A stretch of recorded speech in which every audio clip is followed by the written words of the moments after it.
सोमवार के दिन यानी कि 21 जून के दिन वायदा बाजार की कंपनी इन्फो एज के नंबर्स आते दिखेंगे। सेंसेक्स और बीएससी इंडिसेस में बदलाव जो है वो लागू होते हुए दिखेंगे। स्टेट बैंक ऑफ इंडिया एक बोर्ड बैठक करने जा रहा है जहां पर additional tyre AT1 capital raising को लेकर चर्चा होती हुई दिखेगी। साथ ही 21 जून यानी कि सोमवार के दिन 21 जून से लेकर 21 जून यानी सोमवार से 18 वर्ष से ऊपर वालों के लिए मुफ्त वैक्सीनेशन का प्रावधान भी शुरू हो जाएगा। तो इस पर भी है एक बड़ी इवेंट है। प्रधानमंत्री नरेंद्र मोदी ने इसका ऐलान किया था और 21 जून से ये लागू होता हुआ दिखेगा। 21 जून के दिन ही सोमवार को इंटरनेशनल योगा डे भी है और एक्स डेट इन्फो एज की है 8 रुपए प्रति शेयर के डिविडेंड की। वहीं सुप्रीम इंडस्ट्री 17 रुपए प्रति शेयर के फाइनल डिविडेंड की एक्स डेट होगी 21 जून। तो ये तमाम ट्रिगर सोमवार तक के लिए इंपॉर्टेंट होंगे। ऐसा क्या खराब लग रहा है सीएलएसए को नजरा टेक्नोलॉजी में?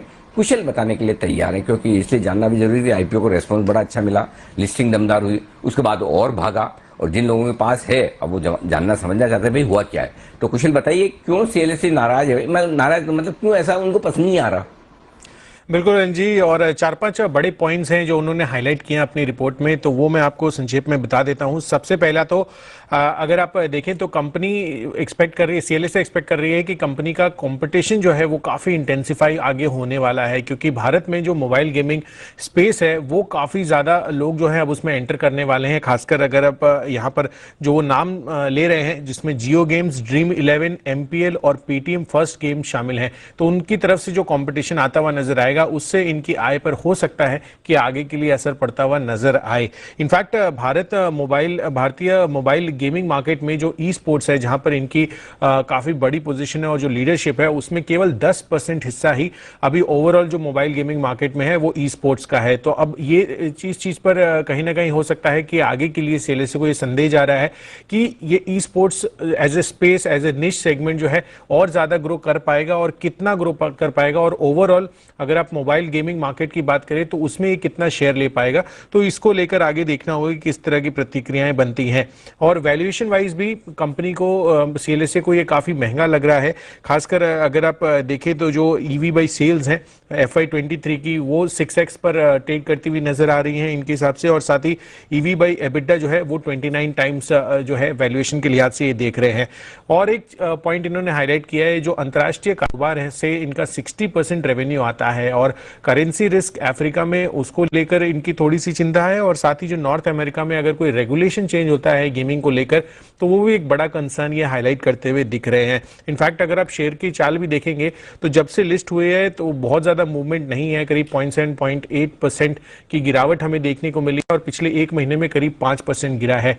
और आज इस रिपोर्ट की इनिशिएशन के बाद आप देखिए इंट्राडे में करीब 11% की गिरावट नज़ारा टेक्नोलॉजीज में हमें देखने को मिली है। 2 इंडेक्स हैं जिनकी आज रिबैलेंसिंग होने जा रही है बाजार बंद होने के बाद। दोनों के बारे में जानकारी देने के लिए तैयार है वरुण बताइए। डेफिनेटली अनिल जी, आज की क्लोजिंग से ये दोनों बदलाव जो है वो होने वाले हैं। सबसे पहले हमारे सेंसेक्स की बात करता हूँ तो एक बार फिर टाटा स्टील की री एंट्री होने वाली है सेंसेक्स में। री एंट्री में इसलिए कह रहा हूँ क्योंकि दिसंबर के महीने में ही, दिसंबर 2020 में टाटा स्टील को सेंसेक्स 30 से बाहर किया गया था, डॉक्टर रेड्डीज को रिप्लेस किया गया था, और अब देखिए फिर से टाटा स्टील आ रहा है और इस बार ओएनजीसी जो है उसको बाहर का रास्ता दिखाया गया है। इसके चलते टाटा स्टील में 900-950 करोड़ के आसपास की खरीदारी आ सकती है और ओएनजीसी में करीब 450 करोड़ के आसपास की बिकवाली आ सकती है। सिर्फ ये नहीं, और भी कुछ बदलाव होने वाले हैं। सेंसेक्स नेक्स्ट 50 में AU small finance, Adani enterprises और चोलामंडलम इन्वेस्टमेंट को शामिल किया जाएगा। जिनको बाहर किया जा रहा है वो है बॉश, LIC हाउसिंग फाइनेंस और TVS Motors. In fact BSc bank index जो है उसमें भी एयू स्मॉल फाइनेंस को शामिल किया जाएगा और आरबीएल बैंक को वहां से बाहर का रास्ता दिखाया गया है। फुटसी में जो बदलाव होने वाले हैं उसमें कुछ एडिशंस है और कुछ वेटेज चेंज है। एडिशंस में ग्लैंड फार्मा यहाँ लार्ज कैप इंडेक्स में शामिल हो रहा है। इसके अलावा IRFC जो है वो मिड कैप इंडेक्स में शामिल हो रहा है। करीब 40 स्टॉक ऐसे हैं जिनके वेटेज में बदलाव किया जा रहा है, जिसमें भारतीय Airtel, Tata steel, L&T, Asian paints, TCS जैसे काउंटर शामिल है। इसके चलते ग्लैंड फार्मा में 510 करोड़ और IFC में करीब 150 करोड़ के आसपास की खरीदारी आ सकती है, और वही भारतीय एयरटेल में करीब 450 करोड़, टाटा स्टील में करीब 425 crore, L&T, Asian paints, TCS में 300, 350, 400 करोड़ के आसपास की खरीदारी जो है आ सकती है। और इनफैक्ट फुटसी में बदलाव के चलते भारतीय मार्केट में करीब 6000 करोड़ के आसपास की खरीदारी आ सकती है। सबसे इंपॉर्टेंट टाटा स्टील होगा क्योंकि 2 बदलाव हो रहे हैं। एक तो BSE का 30 का हिस्सा बन रहा है, उसका इम्पैक्ट, साथ साथ फुटसी का भी इम्पैक्ट। तो कुल मिला के इम्पैक्ट अगर आप देखेंगे तो करीब 1300-1400 करोड़ के आसपास के इन्फ्लोज जो है वो टाटा स्टील में आ सकते हैं। तो ये सारे बदलाव है यहाँ पे आप आइए अदानी ग्रुप से रिलेटेड खबरें आती दिख रही है और दो खबरें हैं आज। इन दोनों ही खबरों का एक अपडेट आपके सामने रख दिया जाए। हमारे संवाददाता समीर दीक्षित दिल्ली से कार्यक्रम में हो रहे हैं शामिल और साथ ही ब्रजेश मिश्रा हमारे साथ मुंबई से हो रहे हैं शामिल, जो बताएंगे आपको दो अलग अलग खबरें। तो पहले चलते हैं दिल्ली समीर के पास और जानते हैं समीर से क्या है खबर। समीर बताइए क्या खबरें आ रही है। 3 एयरपोर्ट के एक्विजिशन को लेकर कुछ डिले होता दिख रहा है? बिल्कुल सर, सबसे पहले गुड मॉर्निंग। और आपको बता दें कि ये जो खबर है ये अदानी के जो एयरपोर्ट एक्विजिशन है उसमें ऑपरेशन और मैनेजमेंट को टेक ओवर जो करने की अडानी की जो पूरी प्रक्रिया है उसमें देरी होती हुई नजर आ रही है।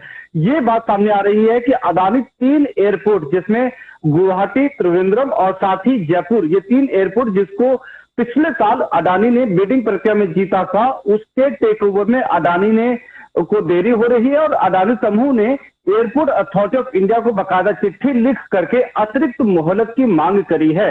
अडानी समूह जो इस वक्त ये एयरपोर्ट का ऑपरेशन जो देखते हैं, उन्होंने एयरपोर्ट अथॉरिटी ऑफ इंडिया को ये चिट्ठी लिख करके दलील दी है कि कोविड के चलते अतिरिक्त 6 महीने की मोहलत दी जाए ऑपरेशन और मैनेजमेंट को टेक ओवर करने के लिए। और इसके पीछे जो वजह बताई है वो फोर्स मेजर क्लॉज को बताया है, ताकि जो कोविड के चलते ये जो अतिरिक्त मोहलत दी जाती है तो इसका ये समूह को मिल पाए, ताकि वो साल के अंत तक इन एयरपोर्ट के ऑपरेशन और मैनेजमेंट को अपने पास रख पाए। लेकिन ये पहली दफा नहीं है जब अडानी समूह जो इस तरीके के कोविड के चलते टेक ओवर में देरी का सामना कर पाया हो। पिछले साल भी फरवरी 2020 में अडानी को 3 एयरपोर्ट का ऑपरेशन अपने हाथ में लेना था, जिसमें लखनऊ एयरपोर्ट शामिल है, इसके साथ ही बेंगलुरु एयरपोर्ट शामिल है। तो वो 3 एयरपोर्ट में भी अडानी को तब भी देरी आई थी और तब भी कोविड का ही हवाला देते हुए अतिरिक्त मोहलत की मांग करी थी। और उसके बाद एयरपोर्ट अथॉरिटी ऑफ इंडिया ने वो समय दिया था, जिसके बाद नवंबर 2020 में उन तीनों ही एयरपोर्ट का, लखनऊ, बेंगलुरु एयरपोर्ट और साथ ही अहमदाबाद एयरपोर्ट, उनका ऑपरेशन और मैनेजमेंट अडानी ग्रुप ने टेक ओवर किया था। लेकिन इस साल फिर ये जो 3 एयरपोर्ट जिसका हम जिक्र कर रहे हैं, जिसमें गुवाहाटी, त्रिवेंद्रम और साथ ही जयपुर एयरपोर्ट शामिल हैं, इनके लिए अडानी समूह ने एयरपोर्ट अथॉरिटी ऑफ इंडिया को चिट्ठी लिखी है। और सूत्र ये बता रहे हैं कि airport authority of India Adani समूह के इस अपील पर इस महीने के अंत तक, जून के अंत तक एक बैठक के जरिए इस पर फैसला लेगी कि ये जो मांग की गई है अतिरिक्त मोहलत की, ये दी जानी चाहिए या नहीं।